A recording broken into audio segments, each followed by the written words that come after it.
What a beautiful spot to talk about some hot takes, piss some people off. So a couple months ago when I showed my dad And Rainbows by Radiohead, I said something in that video that kind of, when I was editing it, it made me think a little bit. I said 9 out of the 10 of the songs on the album are my favorite songs on the album. When I watched it back, I was like, what the fuck did I mean by that? And I think here's what I meant. I think Fostarp ruins the experience of In Rainbows. I think In Rainbows would be a 10 out of 10 album if Fostarp wasn't in the album listing, or maybe if Fostarp was just a little bit more developed of a track. Because to me, Fostarp just kind of sounds like, it kind of just feels like an interlude. I mean, obviously you got the beautiful strings in there and like the simple acoustic guitar, but it just feels like compared to the rest of the album, it kind of feels like a little bit of a throwaway track, if you will. This got me thinking, what are some other albums that are like almost 10 out of 10 albums, but there's like one song that just ruins the experience of the album? And so I went to you guys, I went to the community tab, I posed this question, and I got a lot of answers. Some I agree with, some I don't agree with. Like these people who say that Videotape is the song on In Rainbows that ruins it. Dude, who said that? EVK? You're tripping, bro. I need whatever you're smoking because you're smoking something crazy, okay? Videotape's a perfect album closer, okay? CWD Cubbing said House of Cards. That's my favorite song off In Rainbows, so I'm just not even going to discuss your take, okay? Because I'm disgusted by your take. I'm too disgusted to discuss your take. You guys see that guy over there on a boat?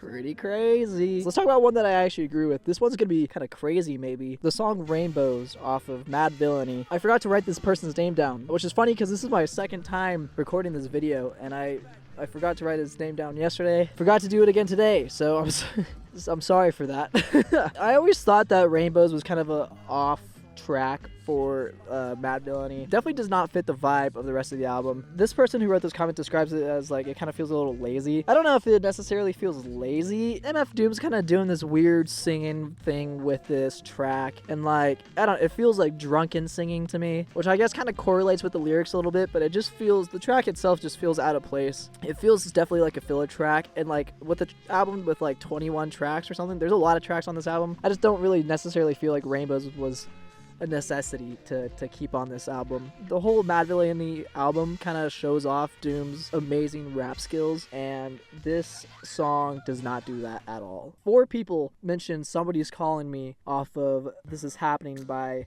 LCD Sound System. Reptilia 414 said it. Santiago Cooley 819 said it. Insert name here 123 said it. And then Dax the Wolf said it. The whole album is so dancey and memorable and exciting, and there's so many great grooves on this album. Every track on this thing, there's something amazing that makes you want to go back to it, and Somebody's Calling Me just kind of has none of that. I think Somebody's Calling Me is just an overall boring track. It's super long, you know, and for the majority of the track is just this kind of looping piano happening, and the piano's not even interesting. You know, when James Murphy looped the piano in All My Friends for 7 minutes, you know, that's an interesting piano loop, but this song's just kind of 2 notes, you know? The kind of chorus, I guess, with like the hey, and there's like the loud, aggressive type synths that are happening. I don't know, man. It just kind of throws me off. In an album that is so perfect from front to back, this song definitely stands out as a mediocre track. But in my example for the community post, I said The Jitters off of Emergency and I. There's a couple people that disagreed with me on this, but I feel like The Jitters really just messes with the pacing of the album. To me, I think this song coming right after Spider in the Snow kind of makes it a little harder to get through, because Spider in the Snow is already kind of a chiller track. It just makes The Jitters way more boring in my opinion. This track also just feels kind of underdeveloped. It kind of just throws off the pacing of the album for me. So that was my example. We also got a special guest, okay? They've been waiting here this entire time. We got a bucket of Jake. Just kidding. I asked a bucket of Jake what's an album that he thinks is a almost perfect album. This is his contribution to the video. I probably could have got away doing this in 4x3, but Kyle's a full screen kind of guy. I get it. And I mean, I'm nothing if not adaptable. When presented with the topic of albums that are almost perfect, my album came to mind immediately. Ex-Military. My favorite Death Grips record. is one track away from being perfect. Guillotine is so classic, Clink is so crazy, and Known for It is so creative. This might catch me some heat, but goddammit, to this day, I don't understand Lord of the Game. The marching band drums here work way better on other parts of the album than this. It feels half finished with some parts, because there's no melody or chorus or anything like that, just the occasional chop vocal sample. And the brass monkey sample, don't get me started. I love the Beastie Boys as much as the next guy, but this sample just feels so tacked on, like, oh, this would be sick if we put this in the album. It just doesn't really do anything. It even sounds out of key. It doesn't fit, and it feels just distracting. With all that said, this is my favorite Death Grips album, and maybe top 15 albums of all time. I just can't call it perfect. Now I'm going to force Kyle to commit to a clock wipe.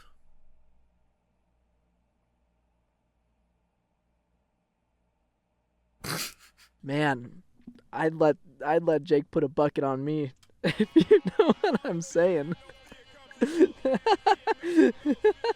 Dude, I saw someone comment that on one of his videos, and I cannot get it out of my head. It's so funny. Thank you, Jake. You know, unpaid labor at its finest. Go subscribe to his channel. He's a great content creator. Probably one of my favorite music creators. Such a great style. He's also cooking up something that features this guy. So subscribe to his channel so you don't miss that. Someone said, let's talk about something that I disagree with. Samuel Miller Jr. said glitter freeze off of Plastic Beach. Samuel, dude, you say the song bores you? Yeah, you must be fun at parties, man. How does this song bore you, bro? Glitter freeze is so dope. I love this track. It's just so dancey and groovy. Oh man. He also said Broken is kind of boring, which I would agree with. Broken's kind of a more mellower track.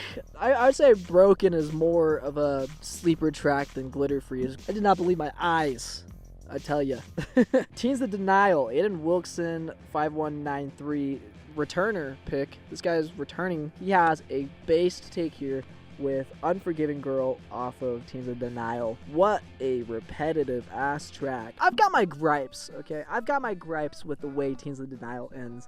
I think the second leg of the album has some tracks that could be improved. Unforgiving Girl being one of them, just because the track, oh man, it's really repetitive. It's really long too. It's just really repetitive. I don't really care too much about the lyrics. The lyricism isn't that interesting to be repeated all that much. You know, at least when he repeats like the ocean washes over your grave, at least that's like kind of an interesting line. But like she's an unforgiving girl in an unforgiving world, I don't know, man. Screams big like 2000s movie type vibes. Another song that I think ruins Teens of Denial, Frank Sinatra, Connect the Dots. Dude, Teens of Denial would have ended so much better if they just cut it off at Ballad of Costa Concordia. That song always feels like the album closer to me. Frank Sinatra just feels like a bonus track to me. Like, it just doesn't feel like it belongs on the album at all. It's not like it's a bad song, it just feels like a bonus track, because like the Ballad of Costa Concordia would have been such an amazing album closer, but instead they just smacked on 2 tracks. That's my take on Teens of Denial. A lot of people also said, well, actually, just 2 people, I guess. In Color by Jamie XX. I Know There's Gonna Be Good Times, suggested by CWM Sun and Peter7947. I think I've also talked about a Peter comment before. I think a lot of people would agree with this take. So here's the thing, right? In Color is such a beautiful album. It's super atmospheric. It's one of the best electronic albums I've heard in my life. The album opener, Gosh, is just a super epic vibe that keeps like this atmospheric tone throughout the entire thing. Sleep Sound is a beautiful song with this amazing synth line being played and great lyrics. Wait, no, that's Seesaw. That's Seesaw. Sleep Sound is the one with the amazing vocal chops. That's super atmospheric. And both those songs, Seesaw and Sleep Sound, just kind of feels like you're underwater, you know? Loud Places is a beautiful track. It kind of feels like you're in this like crowded group of a lot of people, and then you find this moment of relief within the chorus of the song. I don't know. This entire album is beautiful, and there's I know there's gonna be good times on this album. It really takes me out of the album. This is a song that it feels like it was made to be a single, you know, and so they released it. I think they might have released it as a single. I don't know. This track is really popular, but it does not fit in the album at all, dude. Like, I've always had a problem with this song. From the very first time I listened to this album from front to back, I had a problem with this song. We'll do another one that I don't agree with here. We got someone said Visiting Friends off of Sung Tongs. This was written by Ol' Seaweed Bear Die. Very nice. I mean, I can see where you're coming from. I can see how Visiting Friends might throw someone out of the vibe of Sung Tongs. You know, some people might say it doesn't need to be 12 minutes long. Other people will say, get your head in the game, bro, and immerse yourself in the 12-minute beauty that is this track. Yes, it's the same 3 chords, but there's other stuff happening, you know? He's visiting friends. It's great. But, I mean, also, like, I can see why some people wouldn't enjoy this song, you know? I mean, honestly, Kids on Holiday is basically the same track. Well, not basically. This is kind of a crazy concept to say. But, Kids on Holiday is, like, it's a 5-minute track with the same chord. So, like, what's 6 more minutes of 2 more chords, you know? I think if you don't enjoy this song, I think you should just really try to just kind of immerse yourself in the track itself. But I mean, if you already have tried doing that, just try harder, I guess. Listen harder, okay? Listen to the music better, okay? Qweirta said, all neon like an alarm call off of Homogenic. This is a crazy take, okay? I do not agree with this, okay? Because Alarm Call is my favorite song off of the album, okay? And All Neon Like, amazing song as well. With the freaking, the shimmers and the glittery synths that are happening. The beat on All Neon Like is super sick. And then Alarm Call is a groovy ass song.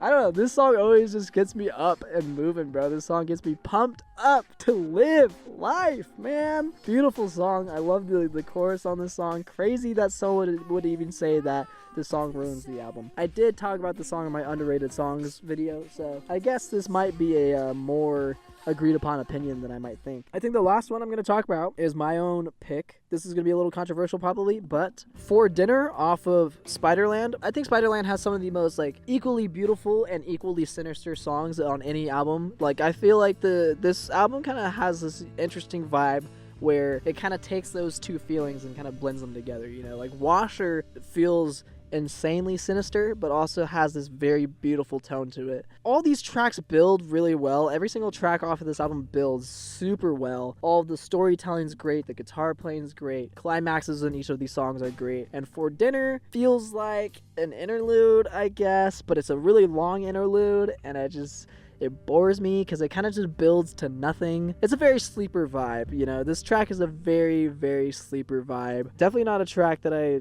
go back to at all on this album. I never really enjoyed that song a lot off this album because the rest of the album is really well done. For Dinner just always kind of felt very slow to me, you know? And I'm a zoomer, you know? I got a bad attention span. I appreciate all your guys' comments on my community post. If you look at the YouTube community post, maybe you could be a part of a video one day, or maybe not, you know? Keep dreaming. Okay? But let's keep the conversation going, okay? Comment what you thought about these songs in the comments down below, and also give your own input about albums that you think are just kind of have one song that kind of ruins the experience for you. And thank you guys for watching. Also, thanks to A Bucket of Jake. Don't think I forgot about you.